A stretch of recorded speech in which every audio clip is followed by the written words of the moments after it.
Hi, everyone. So I think some of you probably know me and others maybe don't. My name is Lily. I am originally from London, but I've been living in Brooklyn for like nearly 6 years now. So I'm going to be doing all of the English side of things this week. So today might be slightly different from like the rest of the classes in that like we're going to review all the grammar concepts, which maybe will take like a little bit longer. Hopefully we'll get to some like self-guided practice at the end, but if not, we will this afternoon when we do transitions. We'll also do some grammar practice. So I'm just going to start by sharing my screen, and if you guys have questions, just like raise your hand at any point or pop them in the chat. I will do my best to like keep an eye on the chat as we go along. I'll also be like asking questions that I think we can like put in the chat and stuff. So hopefully this all works well. But it's really nice to see so many of you here. Could everyone just again type your full name in the chat? Just because obviously I know that a lot of you have just been here for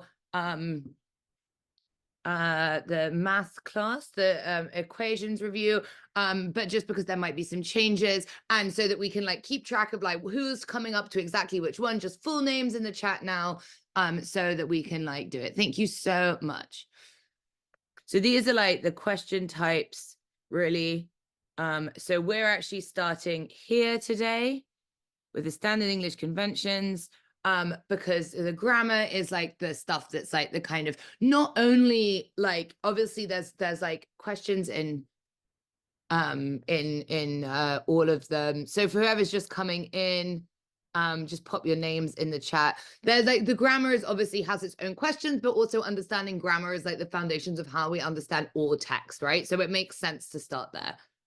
So I will, for some of you, this will be like a review, and for others, maybe this is new. But we can share the notes that we make, but it's also probably helpful if you have a pen and paper to work through, write anything down as well as we go along. So let me just get my thing. All right. So 7 rules. I apologize for my handwriting. I will do my best. If you can't read anything, please just let me know.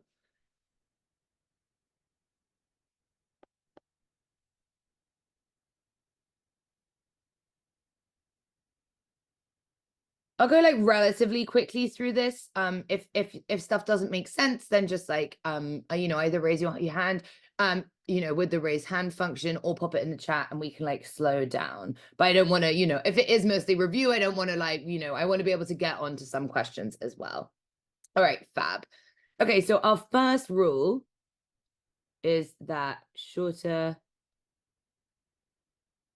is better. So this is like about getting rid of redundancy and like making sure that we're like getting rid of unnecessarily repeated or previously defined words or overly wordy or useless phrases. Like sometimes when in doubt, go for the shortest answer. So for example, if we have a question like this, like a sentence,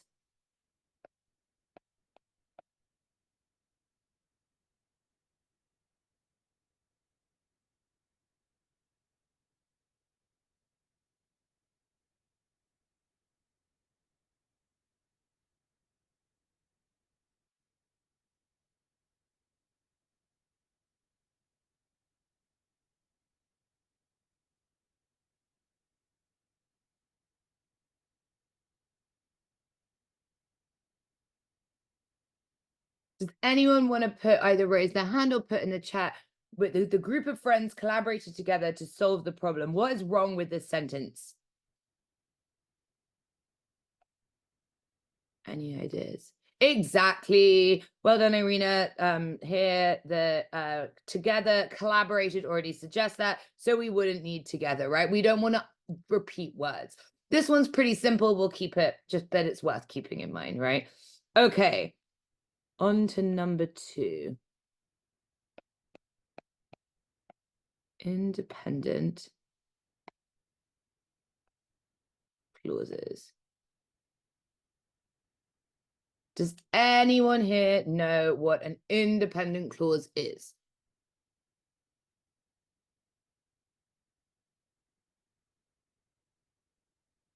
Okay, so these are complete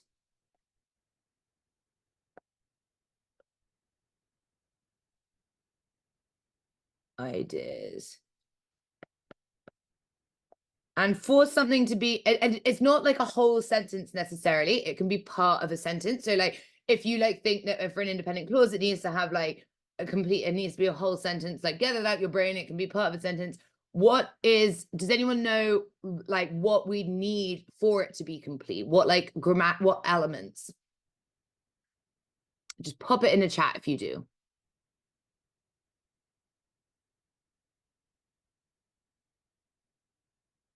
Okay.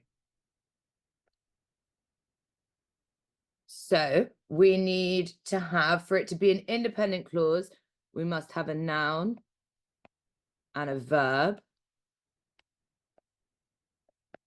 But so a noun is like a person, place, thing, and the verb is obviously the action. But what we really are interested in, and what we'll be calling it in this sense, because it's, it's not really just like one word and one word, it's the subject and the predicate.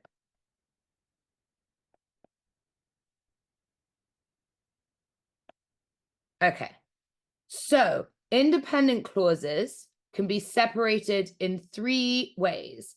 Does anyone know what ways they can be separated?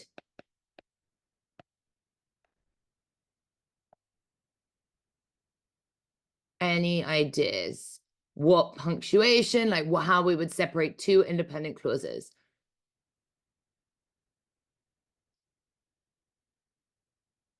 You can, yeah, perfect. A semicolon is definitely one of them. Anything else?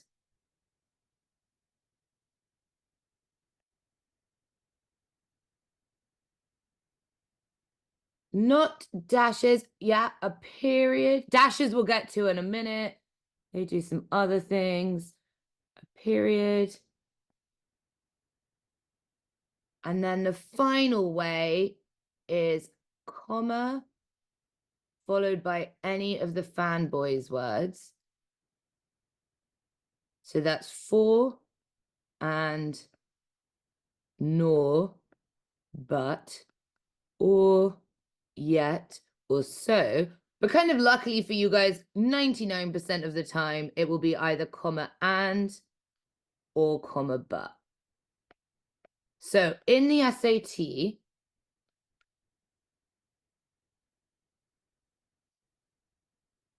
a period equals a semicolon equals comma and or comma but.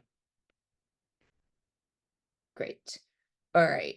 So the other thing is, so we were like, if we just like return to this idea of subject and predicate, let's have a look at like the different ways in which this can like kind of show. So I'm going to write a sentence, and if you just like type in the chat or raise your hand or whatever, what you think the subject is in this sentence.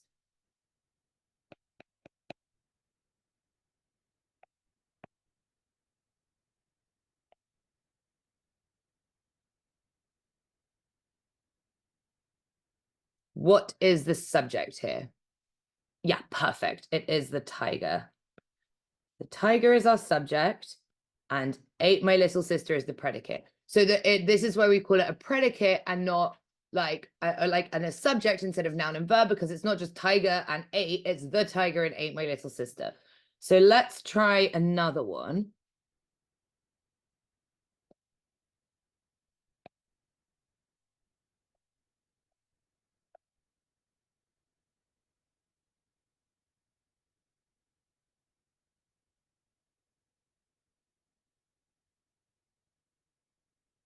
All right, what is the subject here?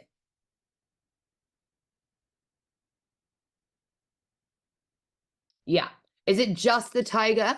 What are all the words that might be in the subject here? Sister.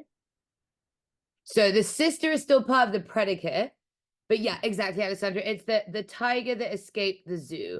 So, and then the predicate remains the same. And so this becomes important. Obviously, these sentences are really simple and simple in a way that you won't get on like the SAT, but it's like good to, start at the most basic level. It's like, we need to keep in mind that like often the subject isn't just like one or two words, right? Sometimes it will be like, this like Bolivian American like composer and artist name. Like, and so we don't want to put punctuation really ever in the middle of our subject and like or really between the subject and the predicate. So like to always like ask yourself like what exactly is the subject here, right? And that is like really important. So keeping in mind that sometimes it's longer and sometimes it's shorter.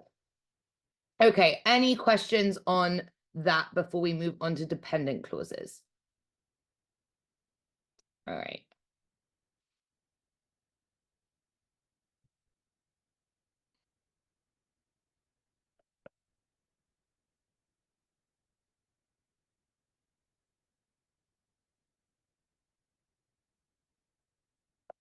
All right, so dependent clauses, it might be kind of obvious. Like, so if independent clauses are complete ideas, dependent clauses are incomplete ideas.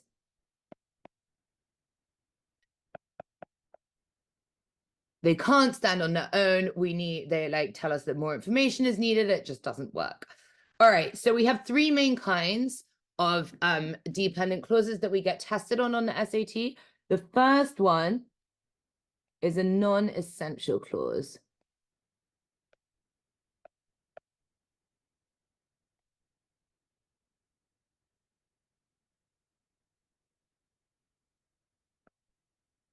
So these clauses, non-essential clauses, come in the middle of a sentence. And if you cross them out, you wouldn't lose the meaning of the sentence, right? So you would never lose the subject or the predicate. It's like extra information that comes in the middle. And they're never like they can't be at one end or the other. They like are in the middle. So I'm going to write an example of one.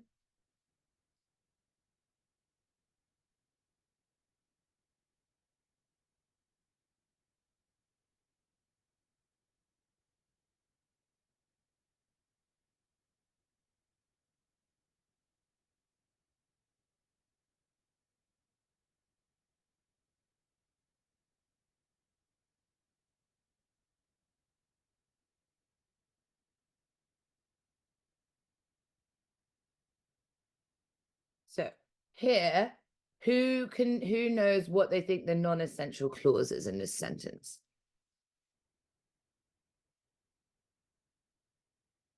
Yeah, it involves that exactly, Amy. It's the non-essential clause here is who is a fan of comedy. If we were to cross it out, what we see is that Peter is a very funny guy, stands on its own as an independent clause. We still have the subject Peter and like the predicate starting with the verb is, and then the predicate is a very funny guy. So like if we were to get rid of it, we wouldn't lose the meaning of the sentence.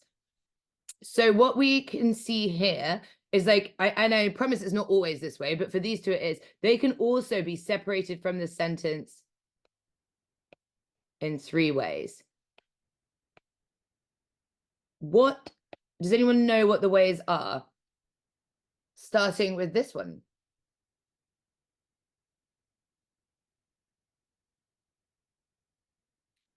How has this been? Yeah.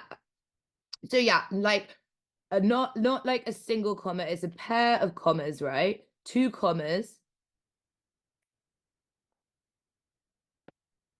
Yeah, a pair of commas, a pair of dashes,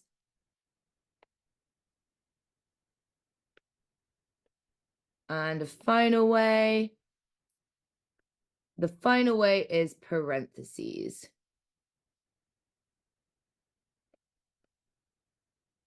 So what is important? So what we could have done here is had dash, dash, or open parentheses, close parentheses.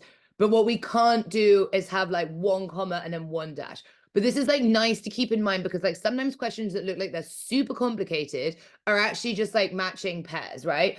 If you've got a comma or a dash at the beginning of a non-essential clause, you need to match it with the other one. So these all work, they just have to be in their pairs. Any questions on that so far? Okay, great.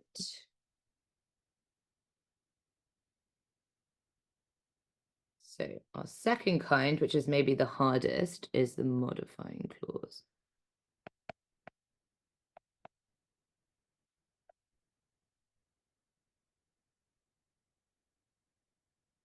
So, and it sounds more complicated than it is. A modifying clause modifies the subject of the sentence, which needs to come directly after the modifying clause. That sounds more complicated than it sounds. Often, so what we really need is we have a modifying clause.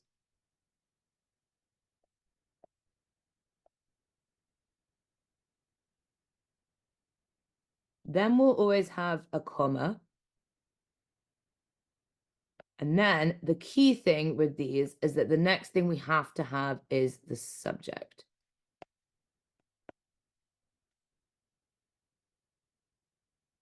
So the other thing to keep in mind with these is often we can spot them.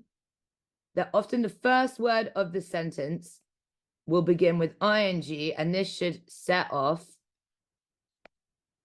alarm bells that it is likely a modifying clause. If you see the first word ending in ing, it's probably a modifying clause. I am going to write an example sentence on the board. And you guys should tell me if you think it's correct or incorrect.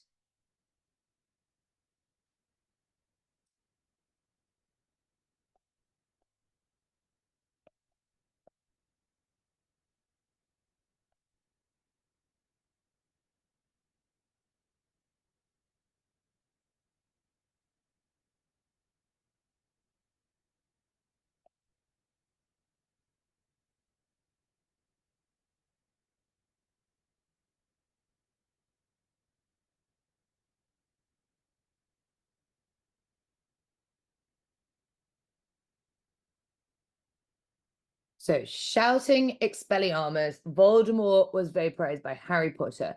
Type in the chat who thinks it's correct, who thinks it's incorrect.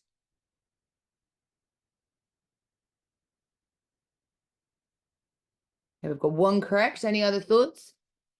One incorrect. Does anyone who said incorrect want to explain to the class why they think it's incorrect? It is incorrect, by the way.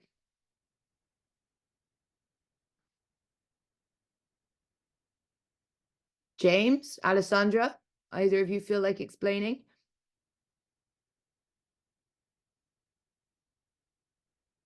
Anyone feel brave? Yeah, Amy. Okay, so that's good. Okay, so what we have here is that we have to ask ourselves, the reason why these are so tricky, right, is that like often when something's wrong, it like innately sounds wrong to us. We're like, oh, we know it's wrong. However, modifying clauses won't necessarily sound wrong. But like we need to ask ourselves here, firstly, that we've got our ing here indicating it's a modifying clause. And so we're like, we need to ask ourselves, like, what is the subject? Who or what is the thing that is shouting Expelliarmus? As it currently reads, it sounds like Voldemort is shouting Expelliarmus, even if that doesn't make sense. He's the one who's being vaporized and being shouted at. So here, Harry Potter is our subject. And so Harry Potter needs to come after the comma. So it would say shouting Expelliarmus, Voldemort, Harry Potter vaporized Voldemort, right? Does that make sense to everyone? Or would you like another example? Okay, cool. Let's move on. Oh, another example? Absolutely. Okay, so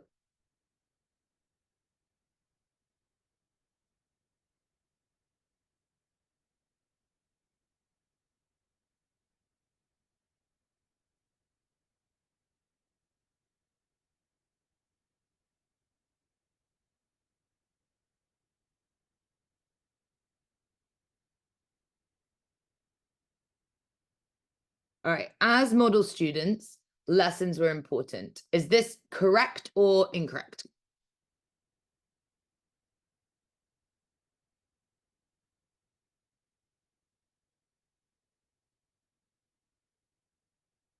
What does everyone think?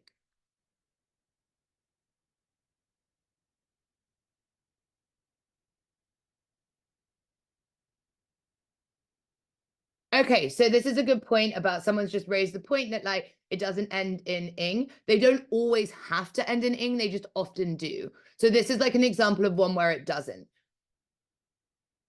So it's not that it has to end in ing to be correct. It's just that a lot of the time they will. So currently, what does it sound like? The problem with this as it stands is that it sounds like lessons were model students, which doesn't make any logical sense, right? Like lessons cannot be model students.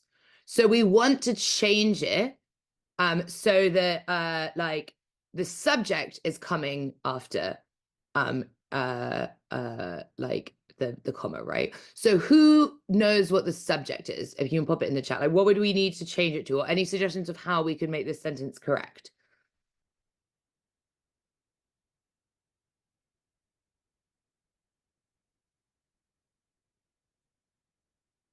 Okay. So another thing that we need to keep in mind with these questions is that sometimes the subject will be like a pronoun, like I could be the subject, like, or in this case, it's we, right? Yeah, perfect. Someone just shouted saying that, like, as model students, we think that lessons are important. So the correct version would be as model students, keeping the modifier.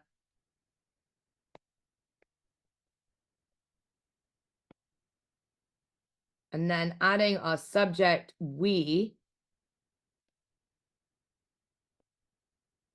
like, think lessons.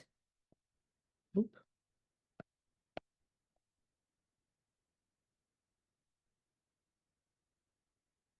Are important. So that's also worth keeping in mind with these, that sometimes sometimes it will be like the pronoun, like mostly I or we, will have to be added on. All right, great. Let's move on to subordinate clauses.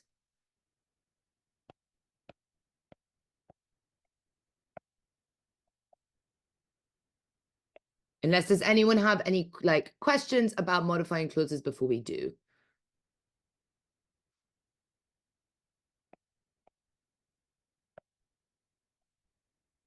Okay, cool.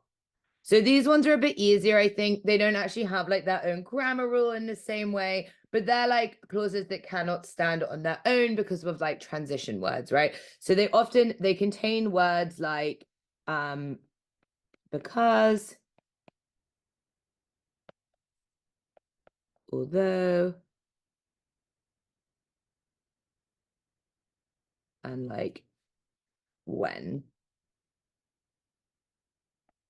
So, but they often like, so if I write something like this, like,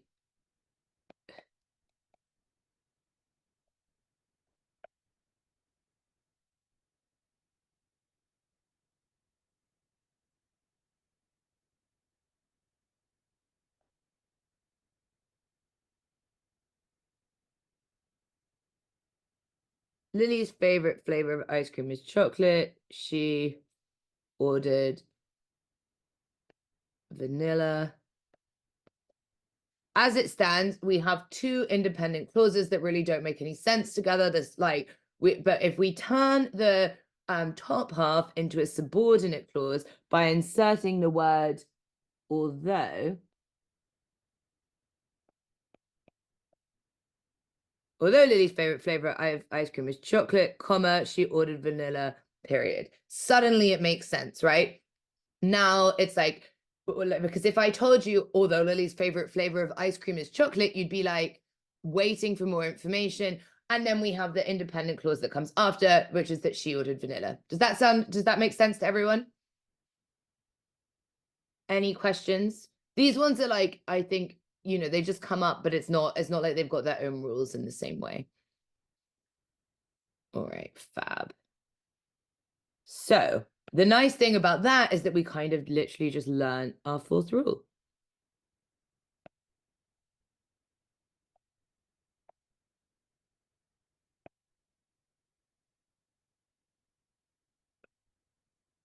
All right. When we have a sentence with two clauses separated by a comma, does anyone know what kind of clauses they need to be?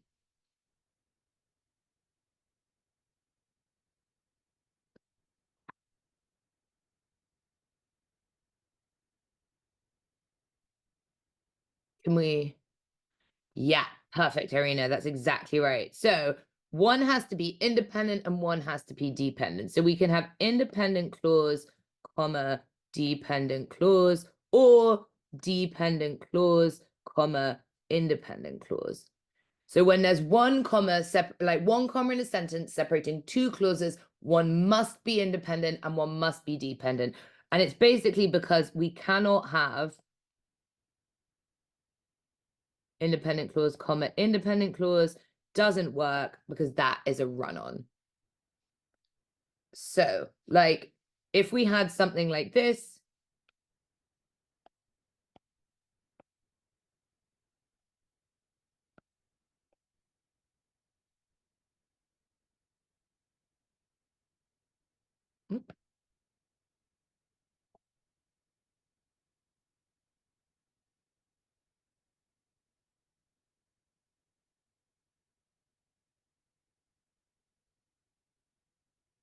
this doesn't make sense as it stands because we have two, oops, sorry, that was not where that was supposed to go.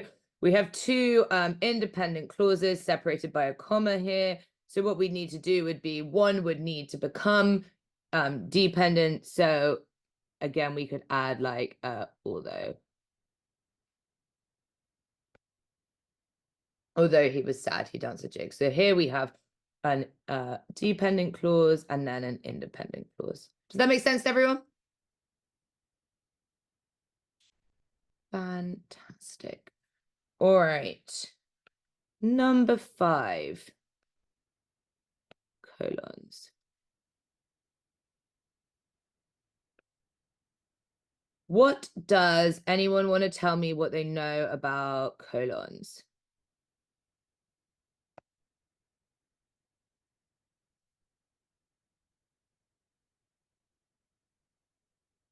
The comma is after he because I put it in the wrong place. Thank you, Barnabas, for pointing out my mistake. Yep, commas can be used for lists. We can have after a comma, we can have an explanation. We can have an elaboration.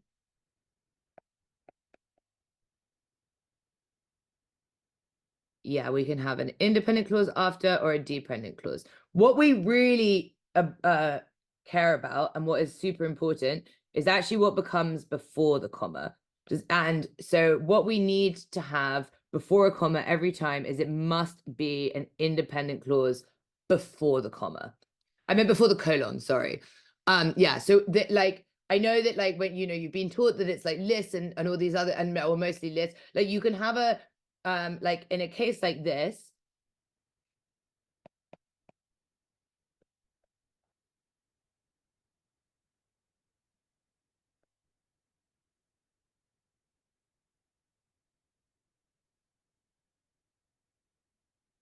oop, that doesn't make any sense.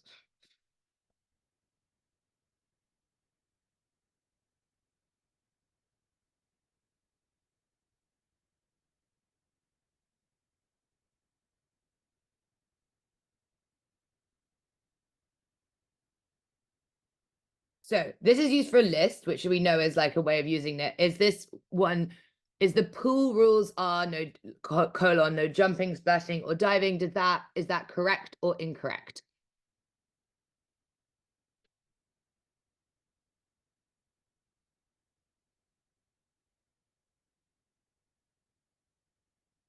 Any ideas?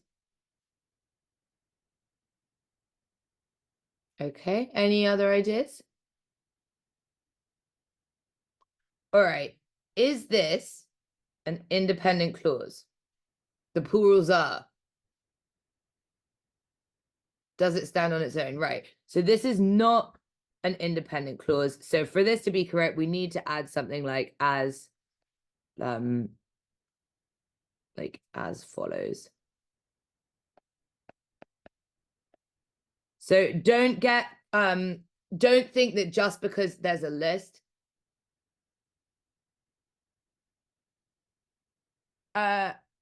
Basically, Irina, like generally in this, like you do put a comma between the last one, but it's not something you're tested on. Like it won't be like a thing, but generally, like yes, you do, and it will be there, but it's not like tested. But use this thing called the Oxford comma before the last item on the list. Use that.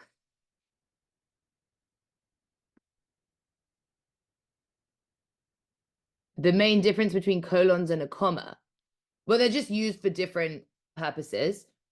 So the difference here is like we use an independent clause. You have to have an independent clause before a colon, and then a list, an explanation, an elaboration, and then followed by independent clause or dependent clause. Commas can be used to separate an independent clause and a dependent clause. They can be used in lists. They can be used to separate out non-essential clauses. They're just different marks of punctuation with different purposes. If I just said the pool rules are, that doesn't stand on its own. It needs more information. Even if I just say as follows, that's the indication that that stands on its own, complete, suggesting the rest is coming. But if I just said the pool rules are to you, you'd be like, what? It just doesn't stand on its own. Should we try another colon example?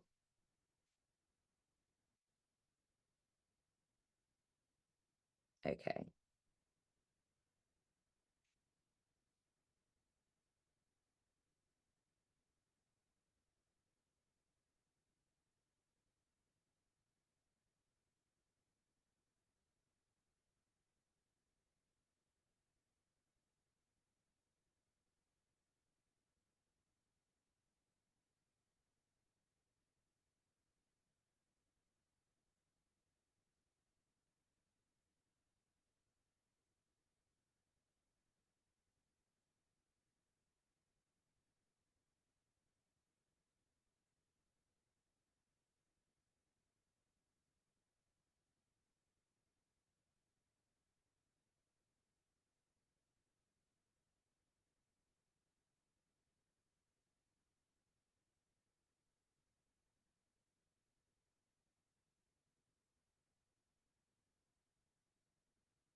Yeah, so the difference between a colon and a semicolon, you like semicolons separate two independent clauses, and colons are used in this like specific way where they have to have a independent clause before them, but then it can be independent or dependent afterwards. So that is the difference, yeah. Is this one here? Jasmine brought everything she needed for the test, including pens, paper, and an eraser. Is that correct or incorrect?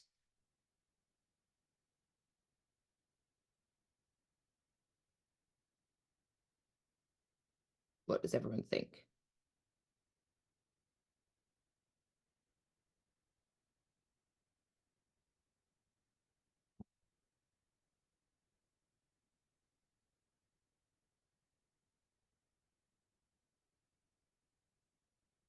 Any other ideas? So Jasmine brought everything she needed for the test is independent. However, once we add this word including, that's no longer independent, right? The thing that's actually coming before the colon is just the word including. So if we put to correct it, we could move the colon to just be here.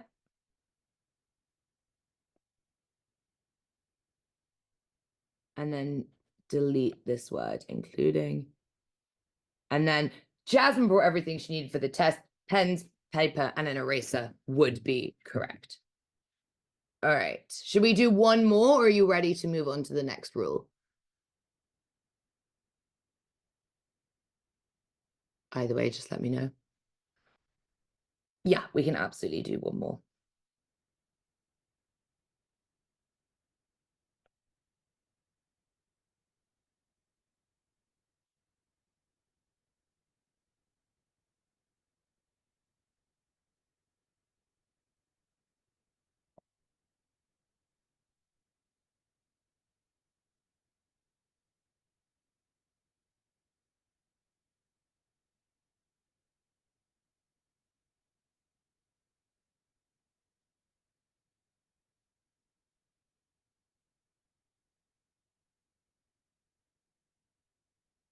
Is this correct or incorrect? What does everyone think?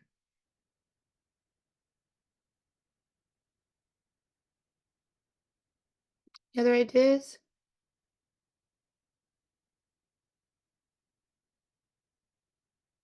Okay, a bit of both. All right, so if we look at this, you could describe her reaction in one word. Is that independent or dependent?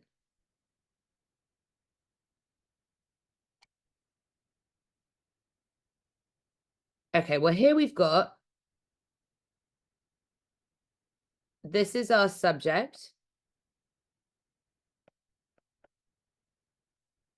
And then this is our predicate that could describe as our verb, her reaction in one word. So this is actually an independent clause. So the independent clause and then the colon means that this is actually correct. Because we've got a subject, we've got a verb. Like if I was like, oh, you could describe her reaction in one word, like that's it's independent. And then we're like using the colon to then kind of give the explanation afterwards. Does that make sense to anyone, or just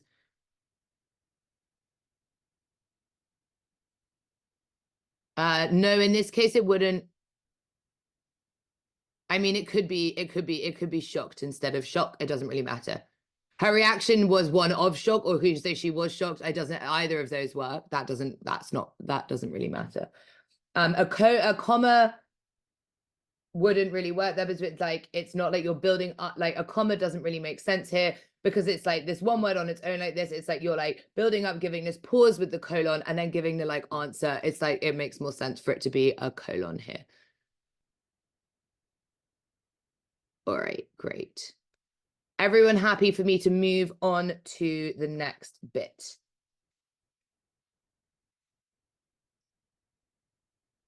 All right, we're getting there.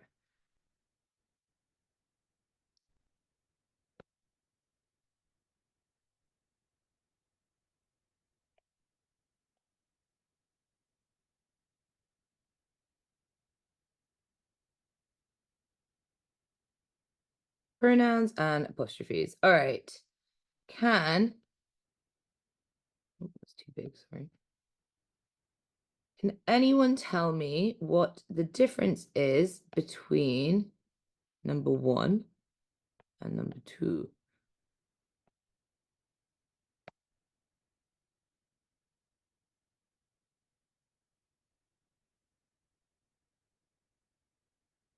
Anyone know the difference between 1 and 2?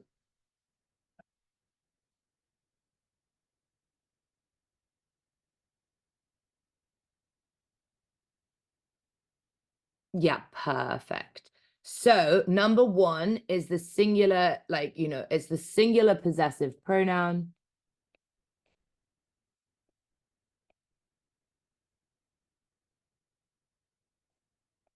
And this one is a contraction, meaning it is. So this is the plural possessive pronoun.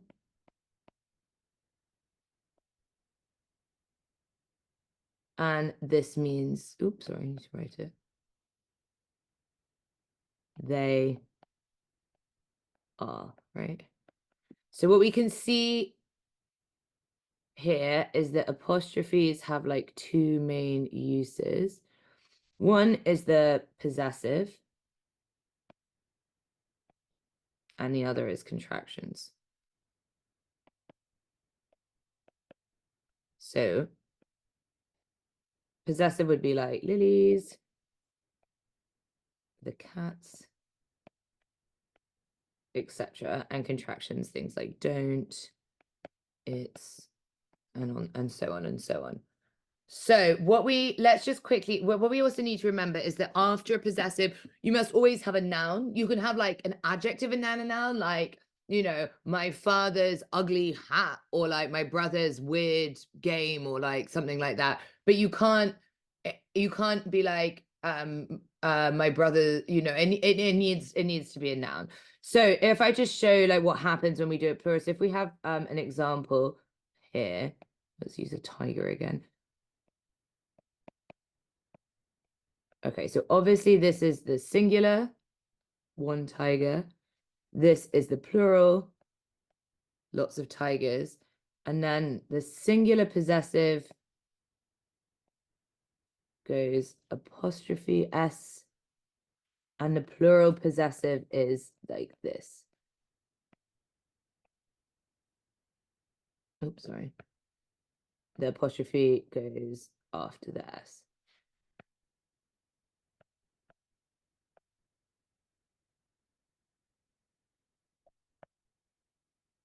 Does that make sense to everyone so far? Any questions about this before we start talking about possessive pronouns? Fab. All right.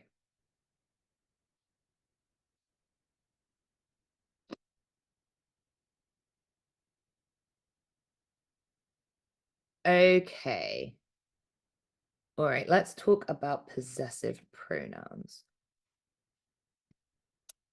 So I'm going to do, like, it's important to keep in mind that, like, if with pronouns, like,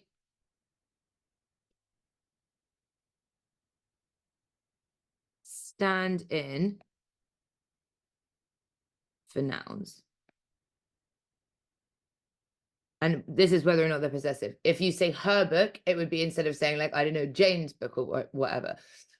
So what we do is, like, you know, we don't want to say things like the dog wagged the dog's tail. It's inefficient and confusing. So we'd say the dog wagged its tail.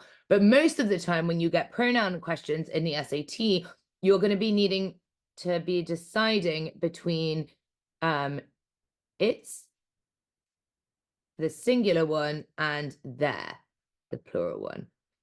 And so it's a matter of, like, looking at the example and asking yourself, like, what exactly is the noun that this is standing in for? Is the noun singular or is it plural?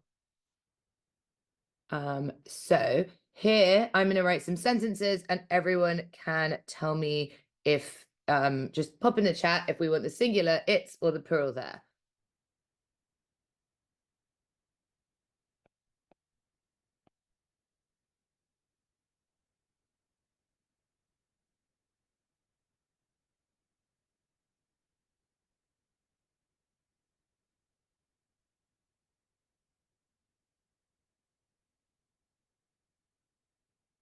Its or their.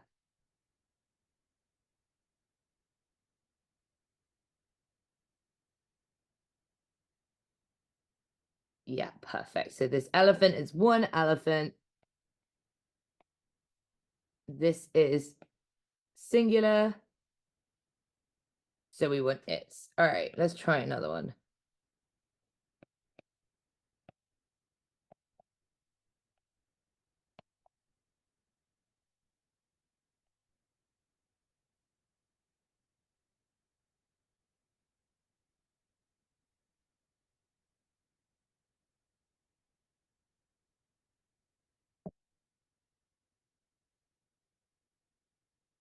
Yeah, perfect. So here, this is elephants, plural. And so we want there. All right, let's try one final one.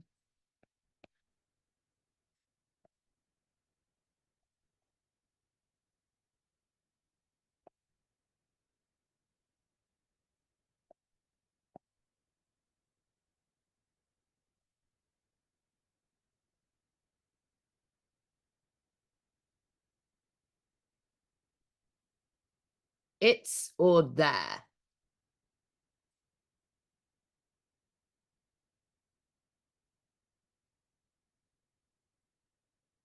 Yep, perfect. So even though it's elephants, there's lots of elephants, it's actually singular because it's the herd of elephants. And the herd here is singular. So we want to put its. Fab. Did that make sense to everyone? All right, fantastic. Any questions on that before I move on to our final rule? And then we'll be able to do some practice together in the last few minutes of class. All right, the last rule is kind of simple. It's just about frequently confused words.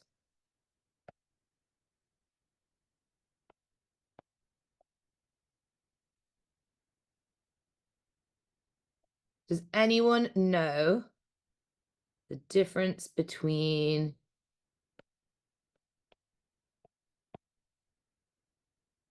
and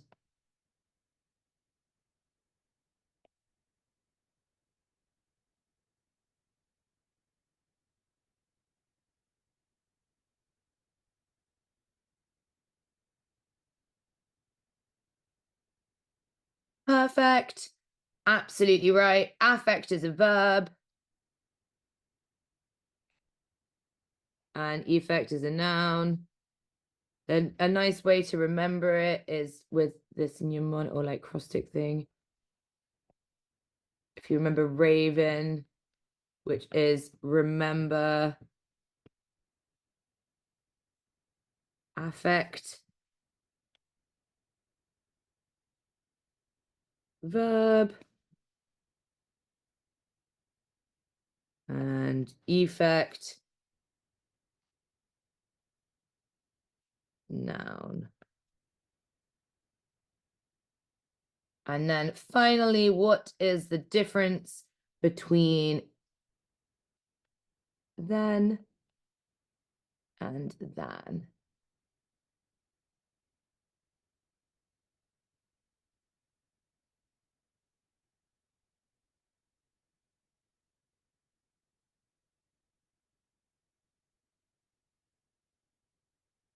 Yeah, exactly. So then is a sequence word. It's got e's in it, sequence. And than with an A is a comparison. It's got an A. All right, fantastic. Great. So should we spend the last 10 minutes doing some practice, or does anyone have any questions on this first before we do some practice together?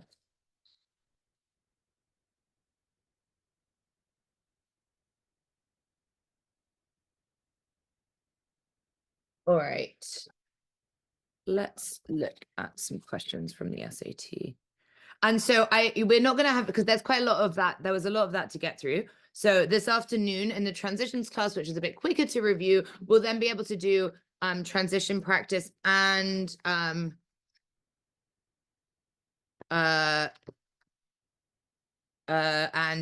grammar practice on your own this afternoon if you're able to come. All right. Let's have a look at this one.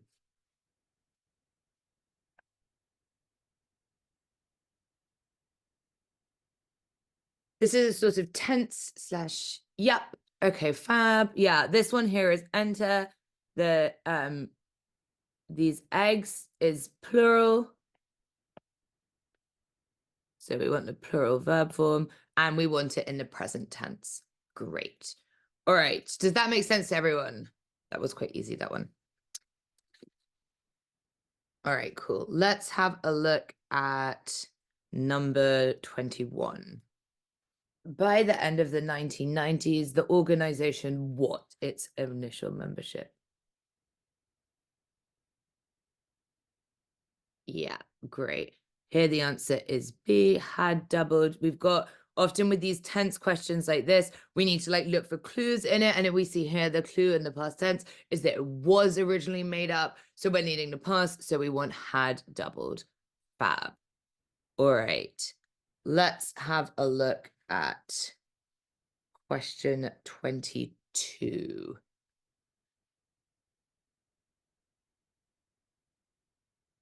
Yeah. So here, A is the correct answer. And this is like a little tricky. So what we've got is this is an independent clause.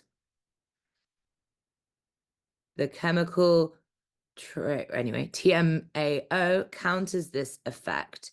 Then we have a dependent clause, retain their original configurations. And then we have, this is an independent clause, right?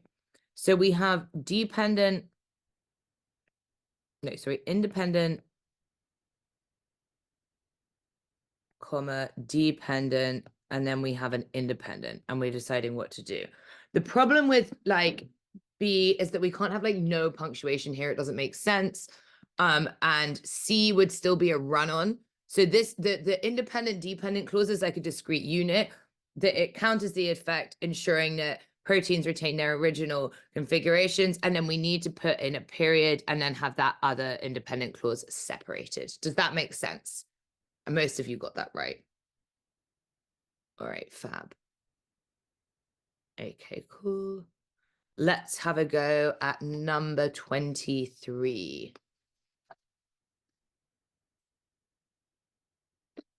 Got another tense question on this one.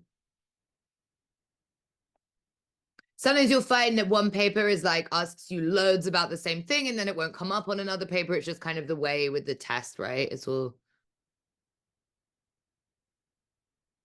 Yeah. Okay, cool. Everyone seems to be getting this one right.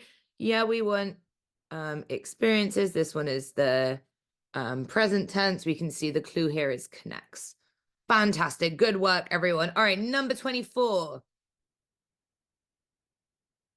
Here we're being asked about the possessive. Yeah. Great. Any more takers? Fantastic. I don't want to rush too quickly. Yeah. So here's C is the right answer. C, the screw. So a screw singular possessive. And then as we know, it has to have a noun after it, and that noun is threads. But threads is not possessive. You can't have the possessive at the end of a sentence. It needs to be possessing something. So the singular possessive for screw and then threads isn't possessive. Does that make sense to everyone? Any questions on that before we do a couple more? All right, great. Okay, let's have a look at number 25.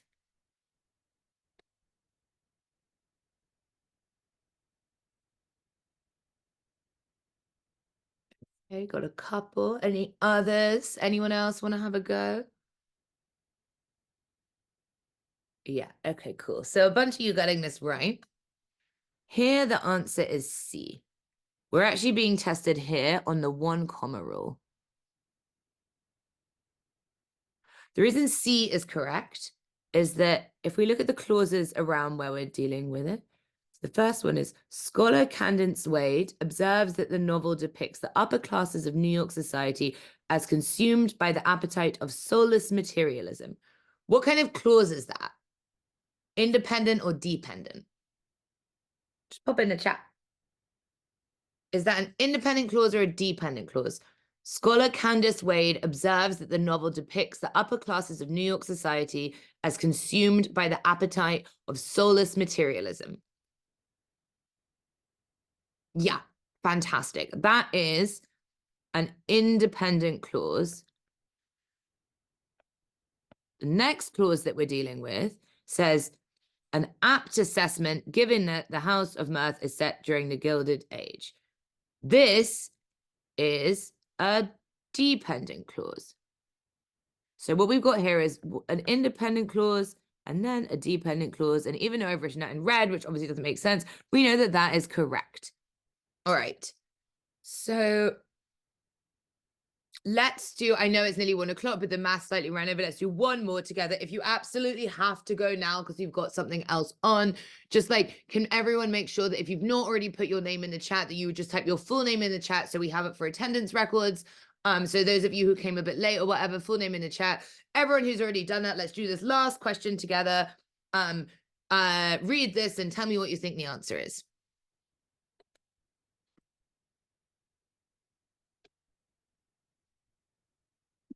All right, how's everyone doing with this? Let's see. Okay, well, this is the correct one. We're kind of being tested on independent clauses here. So what we've got is, this is, where are we? It does not appear that the golden orb weaver spider uses camouflage to capture its prey. An independent clause. Then we have Rather, this transition word kind of can be part of the same thing. So rather, and then the brightly colored arachnid seems to wait conspicuously in the center of its large circular web for ingots to approach is another independent clause. So here we want to separate them with a semicolon. So this is the correct answer.